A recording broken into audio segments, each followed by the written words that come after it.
नमस्कार। राजा दुहा ग्रंथ के मूल दोहों का अध्ययन हम कर रहे हैं। अब तक हम 7 भागों में अलग अलग दोहों का अध्ययन कर चुके हैं।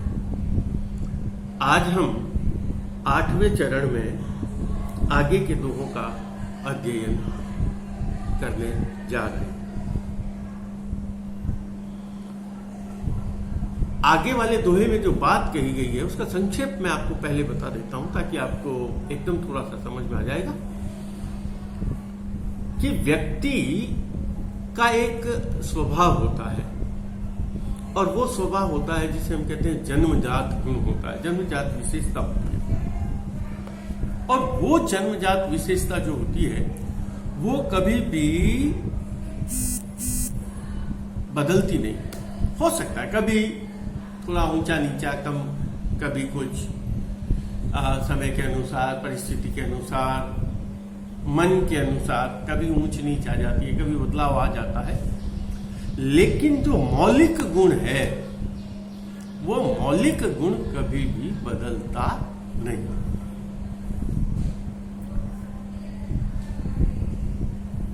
तो मौलिक गुण नहीं बदलने से क्या होता है, व्यक्ति अपने, जैसे हम विज्ञान में देखते हैं, व्यक्ति एक पदार्थ है, उस पदार्थ का एक मौलिक गुण है, उसमें हम चाहे कुछ और मिलाएंगे तो उसका रूप बदल जाएगा, उसका स्वाद बदल जाएगा। लेकिन यदि उसको अलग किया जाए वापस, वो अपने मूल रूप में आता है। तो यहां भी समय, काल, परिस्थिति, स्थान, व्यक्ति की आयु, वय, इन सब के आधार पर कभी उसके जीवन में परिवर्तन आ सकता है, उसके गुणों में परिवर्तन आ सकता है।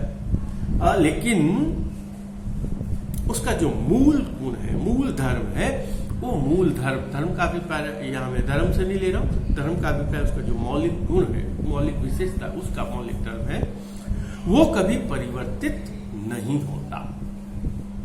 देखिए क्या कहा इसने, जात स्वभाव न जाए रांगड़ के बोदो हुए, आरण वाग्या आए रीठ बजारे राजिया।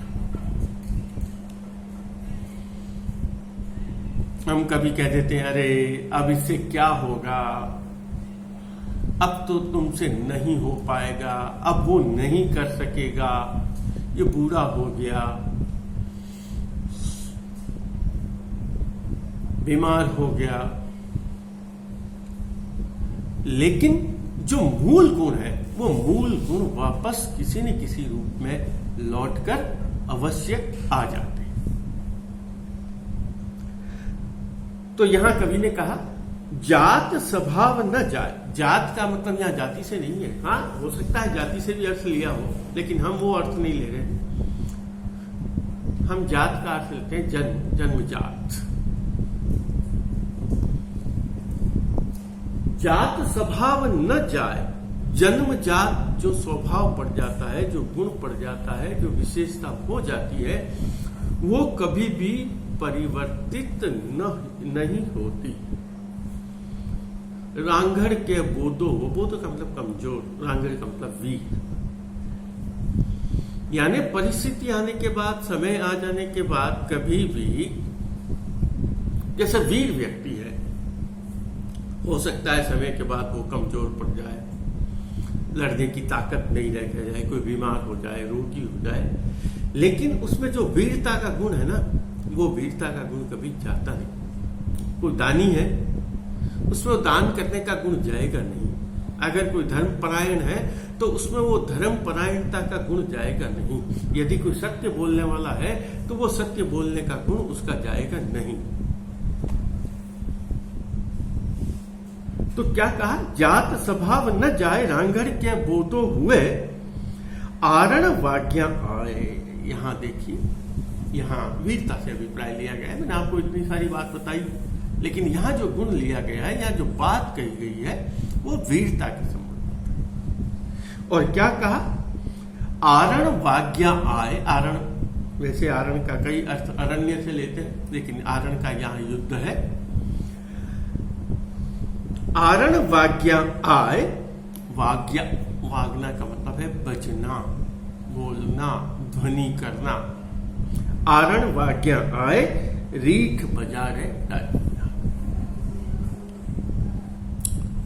जब युद्ध के नगारे बजने लग जाते हैं, जब युद्ध के रणवाद्य चलने लग जाते हैं, आरण वाग्या आय, रीठ बजारे राजिया।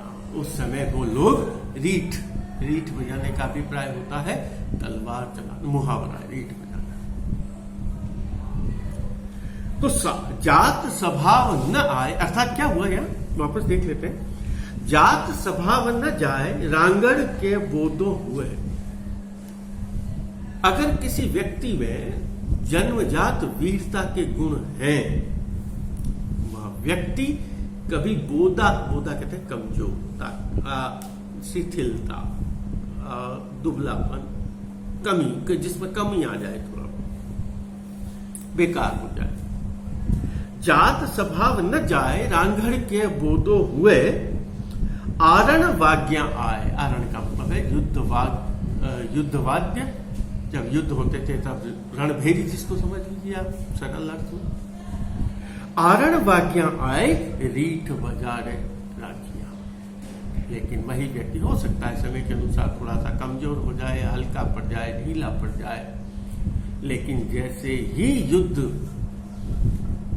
के नगारे बजते हैं, जैसे ही रणभेरी बजती है, वह व्यक्ति अपना रण कौशल दिखा देता है। तलवार चलाने, रीठ बजाने का मतलब है तलवार चलाने की जो विशेषता है, तलवार चलाने का जो गुण है, वह गुण हमेशा के लिए वह भूल नहीं जाता, वह उसका प्रयोग करता है।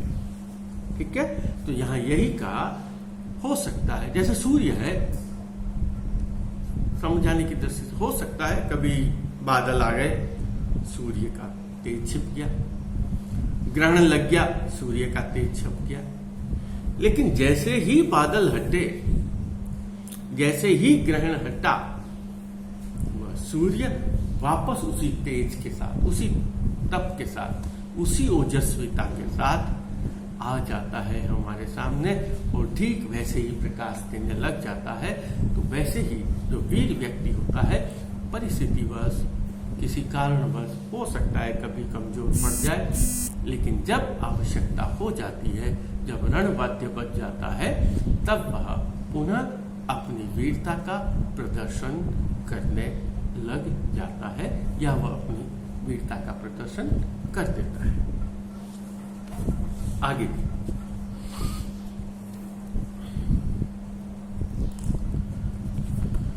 मैंने आपको कहा था, जब ये दोहा संग्रह की बात कर रहे थे, दोहा संग्रह की बात कर रहे थे, कि इसमें नीति की बातों को समाहित किया गया है, आदर्शों की बातों को समाहित किया गया है। तो जब हम आदर्श की बात करते हैं, तब हमारे उस आदर्श में, विशेषता में एक बात आती है कि व्यक्ति को नशा नहीं करना। नशा जानते हैं? दुर्व्यसन, व्यसन जिसको कहा, दुर्व्यसन। और व्यसन हमेशा बुरा होता है। एक व्यसन है, हाँ भाई मैं भगवान की पूजा करता हूं, अच्छा व्यसन है, सत्य बोलने का व्यसन ले रखा है, लेकिन उसको हमने दुर्व्यसन कहा। दुर्व्यसन कैसे? व्यसनी लोग, बहुत से लोग पहले जमाने में, आजकल लोग शराब पीते, तम्बाकू, जर्दा, गुटखा खाते हैं, हुक्का पीते हैं, अफीम खाते थे, भांग, डोडा, ये सब खाते हैं, उनको दुर्व्यसन कहा गया। यहां तक कि कई लोगों को तो झूठ बोलने का भी व्यसन होता है। जब तक 10-20 बार झूठ न बोले, कई बार चोरी करने का व्यसन हो जाता है। जहां कहीं भी जाएंगे वहां चोरी जरूर करेंगे, चाहे आप कितने भी बड़े आदमी हो जाए। उसे व्यसन कहा। व्यसन वह है जो आदर्श के विपरीत है, अच्छाई के विपरीत है, उसे व्यसन कहा। दूसरे को भी तकलीफ होती है, खुद को भी तकलीफ हो सकता है। लोग कहते हैं भाई मैं ऐसा कर रहा हूं, मेरे नशा करने से आपको क्या प्रभाव पड़ता है, लेकिन हाँ आर्थिक दृष्टि से, सामाजिक दृष्टि से, मानसिक दृष्टि से, परिवार पर, समाज पर उसका बहुत व्यापक, तत्काल नहीं, बाद के समय में जाकर असर पड़ता है उसका। तो यहां उसने यही कहा कि व्यसनी व्यक्ति जो है, व्यसनी जिसको वो व्यसन करने वाला, दुर्व्यसन, चाहे जैसा भी व्यसन करे, वह क्या होता है, आदर्श की बात हम चाहे उसे कितना भी समझा दें, कितना भी आदर्श की बात कर दें, कितनी भी अच्छाई दिखा दें, कितने भी उस दुर्व्यसन की, उस व्यसन की बुराई बता दें, उस समय तो वहां भरेगा, उस समय तो आपकी बात को स्वीकार कर लेगा, लेकिन जैसे ही वह उससे अलग होता है वह उसमें वापस लिप्त हो जाता है, संलिप्त हो जाता है। तो देखिए क्या कहा उसने,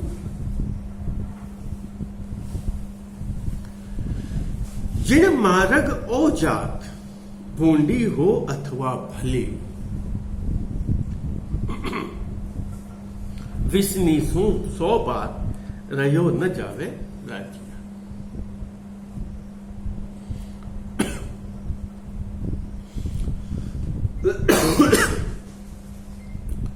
जिस मार्ग पर व्यसनी जाता है, जिस मार्ग पर व्यसन करने वाला आगे बढ़ता है, जिन मार्ग, जिस मार्ग पर यह जाता है, चाहे वो अच्छा हो या बुरा हो।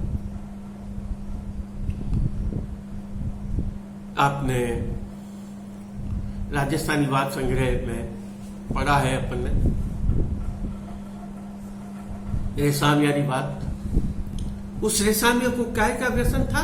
दान देने का व्यसन था, दान करने का व्यसन था। तो दान करता है, चाहे कैसी भी परिस्थिति आ जाए, ध्यान करता है। एक कहानी भी आती है, वो भी बता देता हूं, अच्छी बात नहीं है। एक व्यक्ति था, उसके पास सब कुछ चला गया, लेकिन तब भी जब कोई आता था तो वो उसे और कुछ चिमटी भर की मिट्टी दे देता था कि चलो अभी तो मिट्टी दे रहा हूं, बाद में कुछ आएगा तो और भी दे दे दूंगा। तो वह व्यसन है, वह व्यसन। तो जिन मार्ग ओ जात भूंडी हो अथवा भली, विसनी सू 100 बात रहो न जावे। वह व्यसन किए बिना, वो अपना जो नशा है, जो दुर्व्यसन है, उस दुर्व्यसन का निर्वाह किए बिना उससे रहा नहीं जाता है, वो उससे रह नहीं सकता।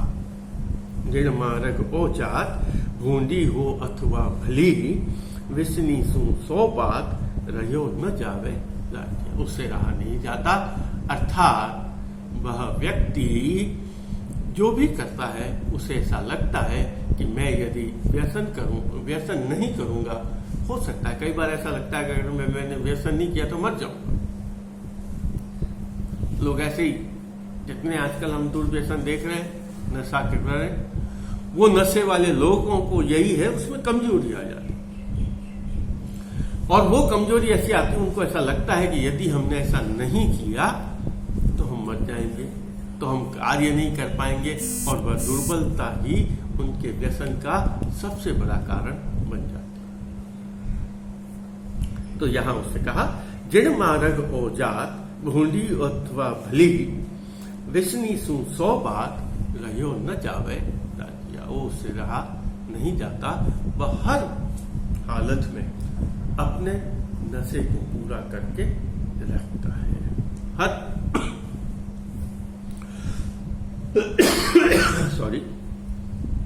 वह हर अवसर में अपनी बात को पूरा करके रहता है। आगे देखते हैं। यहां कई बार हमारे जीवन में ऐसे लोग आ जाते हैं, कई बार तो मनुष्यों की तो बात ही छोड़ दीजिए, जानवर आ जाते हैं कई बार, जो व्यक्ति को बहुत प्रिय हो जाता है और उसके बिना वह नहीं रह सकता। व्यसन नहीं है, व्यसन वाली है, वैसे ही व्यसन व्यक्ति का व्यसन हो जाता है, उसकी आदत का व्यसन। तो जिण बिन रहियो न जाए, एक घड़ी अड़गो हुइयां।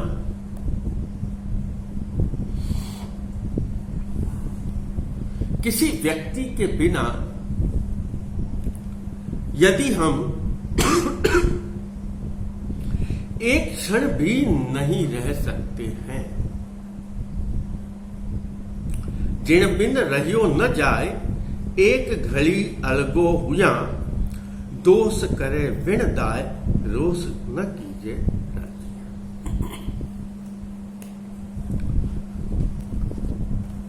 जैसा हम जानते हैं कि कोई व्यक्ति है और उस व्यक्ति के बिना हमारा काम नहीं चल सकता। अब वो नहीं चल सकता का काम वो प्रियता के कारण भी हो सकता है, उसकी आवश्यकता के अनुसार भी हो सकता है, हमारी आवश्यकता के अनुसार भी हो सकता है। तब और बिल्कुल एक घड़ी भी, कभी इनका एक घड़ी के लिए, एक थोड़े समय के लिए भी हम उनसे अलग नहीं आ सकते। ऐसा व्यक्ति, वैसे तो प्राय ऐसे व्यक्ति हमें कष्ट नहीं देते, लेकिन कई बार ऐसा होता है कि कई बार वह व्यक्ति हमारे लिए पीड़ा का कारण बन जाता है, कष्ट का कारण बन जाता है, हमें दुख दे देता है, दुखदायक हो जाता है। सुखदायक की जगह कई बार वह अनुचित कार्य भी कर देता है। लेकिन कवि ने कहा, जिसके बिना हमारे लिए जीना संभव नहीं, जो हमारे लिए असंभावी है, जो हमारे लिए आवश्यक है, जो हमारी आवश्यकता है, जो हमारी जरूरत है,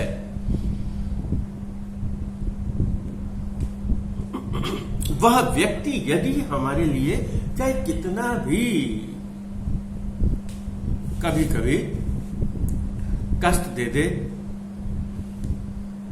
लेकिन उस व्यक्ति की बात को हमें सहन कर लेना चाहिए, उसके पीड़ा को हमें सहन करना चाहिए, उनके कष्ट को, उसका जो दुख है, उसने जो हमें पीड़ा दी है, उसने हमें जो दुख दिया है, वो जो हमें परेशान किया है, उस परेशानी को हमें झेल लेना चाहिए, क्योंकि अन्यथा वह व्यक्ति हमारे लिए बहुत सुखद है, अन्यथा वह व्यक्ति हमारे लिए बहुत आरामदायक है, अन्यथा वह व्यक्ति हमारे लिए बहुत सुख देने वाला है।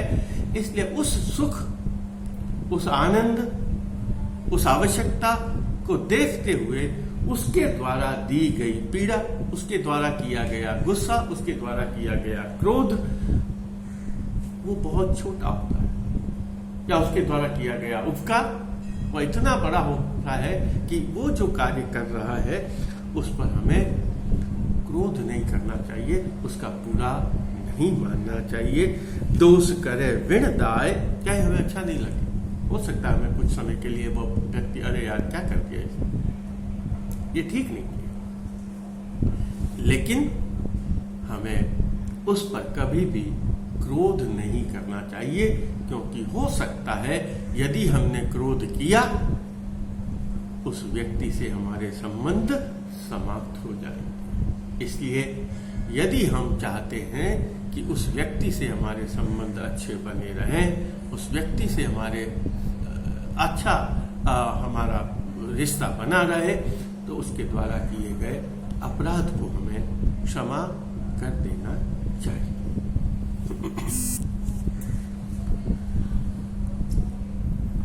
आगे इसी से जुड़ा हुआ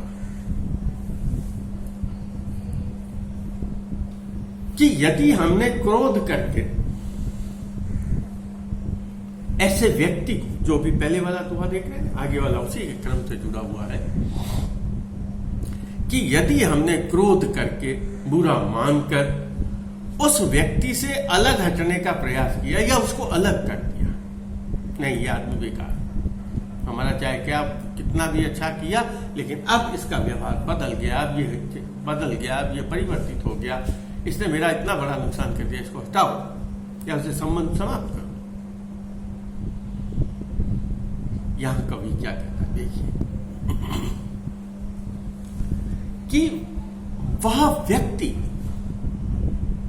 हमारे लिए पारस के समान, हमारे लिए हीरे के समान। और यदि हमने जैसे हमारे पास पारस हो, पारस आप जानते हैं जो लोहे को भी सोना बनाने का गुण रखता है, हीरा सबसे अमूल्य रत्न है, वो यदि हमारे पास हो और हमारी गलतीवश यदि हमारे हाथ से वह पारस या हीरा खो जाए, तो उस हीरा या पारस, यहाँ पारस का है, मैं हीरा आपको बता रहा हूं, यदि वह हीरा या पारस यदि हमारे हाथ से खो जाए, उसके खोने का जितना हमें दुख, जितना हमें कष्ट होगा, कवि कह रहा है उतना ही कष्ट, उतना ही दुख हमें उस व्यक्ति के खोने का रहेगा, या वह उसका जो हमारे यहाँ जीवन से जो हटना है वह भी हमारे लिए उतना ही दुखदाई होगा। और उसके पश्चात जैसे हमारे हाथ से पारस खो गया, हीरा खो गया, अब हम चाहें कि हमें वह हीरा मिले, हम चाहें कि हमें वह पारस मिले, और हम न मिलने पर चाहे उसके लिए कितना भी रोए, रुदन करें, कितना भी संताप करें, लेकिन संताप करने पर, रोने से, रुदन करने से वह खोया हुआ हीरा हमें वापस नहीं मिलता, वो खोया हुआ पारस हमें नहीं मिलता। ठीक उसी तरह यदि हमने किसी की, जो हमारे लिए बहुत अच्छा व्यक्ति है, यदि थोड़ी सी भी त्रुटि यदि हमने उसकी त्रुटि पर उस व्यक्ति को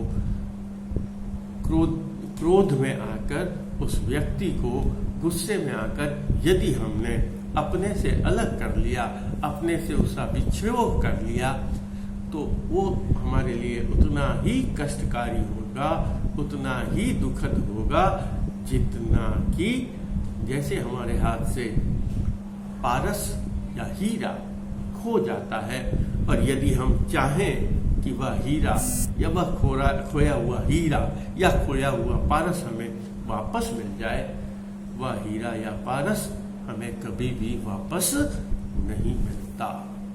तो देखिए वापस, इन्हू सो जुड़ियो हो मन गाढ़ो कर माधवा।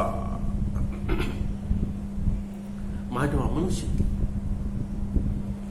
हे मनुष्य तू जिससे जुड़ा हुआ है, जिन ही सो जुड़ियो, जिससे तू जुड़ा हुआ है, जिससे तेरा संबंध है, उससे मन गाढ़ो कर, उससे मन को बहुत गाढ़ा प्रेम, बहुत गहरा प्रेम उससे हमेशा बनाए रखना चाहिए। कभी भी उसे, हमारे यहाँ कहते हैं, छे नहीं देना, उससे कभी भी संबंध तोड़ना। जिन ही सु जुड़ियो हो मन गाढ़ो कर माधवा, पारस खुल पड़ियो।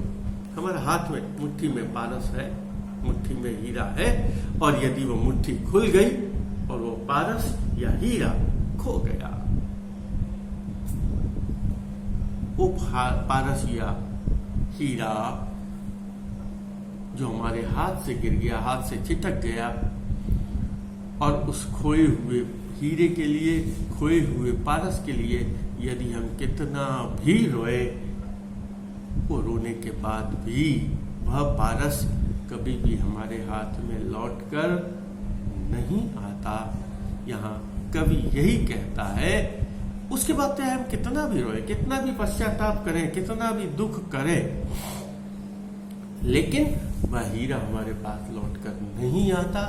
ठीक वह मित्र भी, ठीक वैसा ही वह अच्छा व्यक्ति भी हमारे लिए इतना ही सुखद होता है, इतना ही आनंदकारी होता है कि वह व्यक्ति, वह हीरा हमारे लिए इतना महत्वपूर्ण होता है कि वह यदि हमारे हाथ से चला जाए तो वह वापस लौटकर नहीं आता। इसलिए हमें ऐसे व्यक्ति को कभी भी खोना नहीं चाहिए। यदि उसने कोई त्रुटि भी करती है, यदि उसने गलती भी करती है, तो हमें उसे नहीं छोड़ना चाहिए। एक अंत यहाँ पहले कर चुके हैं, इसलिए आप वो बहुत संक्षिप्त में बताऊंगा। जो हमने पहले इस 21वें दोहे में हमने इसको देखा भी था। परदोष, दूसरे के दोष, दूसरे की गलती वो हमें दिखाई देती है, उसी को वापस दूसरे रूप में बताया। या मैंने आपको कहा भी था, जो हमारी कहावत है वो ये, डूंगर बढ़ती दिखे पगा बढ़ती नहीं दिखे। डूंगर यानी पहाड़ पर जलती हुई आग तो हमें दिखाई देती है, लेकिन जो आग हमारे पांव में जल रही है वह हमें दिखाई नहीं देती। तो इसी बात को पहले 21 वाले दोहे में भी हमने देखा, यहां वापस दोहराया है। डूंगर बढ़ती लाए आ पहाड़ों पर जलती हुई आग, जोए सारोही पूरा संसार, सभी लोग इसको देखते हैं, पर जलती निज पाए, लेकिन जो अपने पांव से जलती है, रति न सूझे, वो बिल्कुल भी हमें दिखाई नहीं देती। जबकि होना क्या चाहिए? होना यह चाहिए कि हमें अपनी गलती, अपने दोष हमें दिखाई दे। जो दूसरों के दोष हैं उनसे हमें हमेशा सावधान रहना चाहिए। अब दूसरों की निंदा नहीं करनी चाहिए, क्योंकि यदि हम दूसरों की निंदा करेंगे तो उन्हीं के दोष हमें दिखाई देंगे, उन्हीं की हम निंदा कर पाएंगे। लेकिन वास्तव में व्यक्ति को दूसरों के अवगुणों को देखने के बजाय अपने अवगुण देखने चाहिए, अपने दोष को देखना चाहिए। जहाँ क्या कहा एक कवि ने कि बुरा जो देखन में चलिया, बुरा न मिलिया कोई, जो दिल खोजूं अपना, मुझसे बुरा न कोई।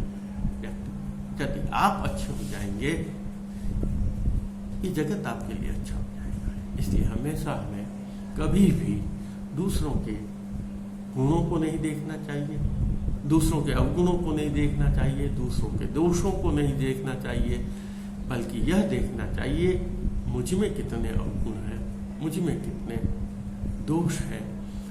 होता यही है कि हम दूसरों के अवगुणों को देखते हैं, तो इसलिए निंदा भी करते हैं। पर निंदा का त्याग, पर दोष का त्याग, दूसरों की बुराई का त्याग हमें करना चाहिए। आज हम इतना ही करेंगे, आगे कल देखेंगे। धन्यवाद।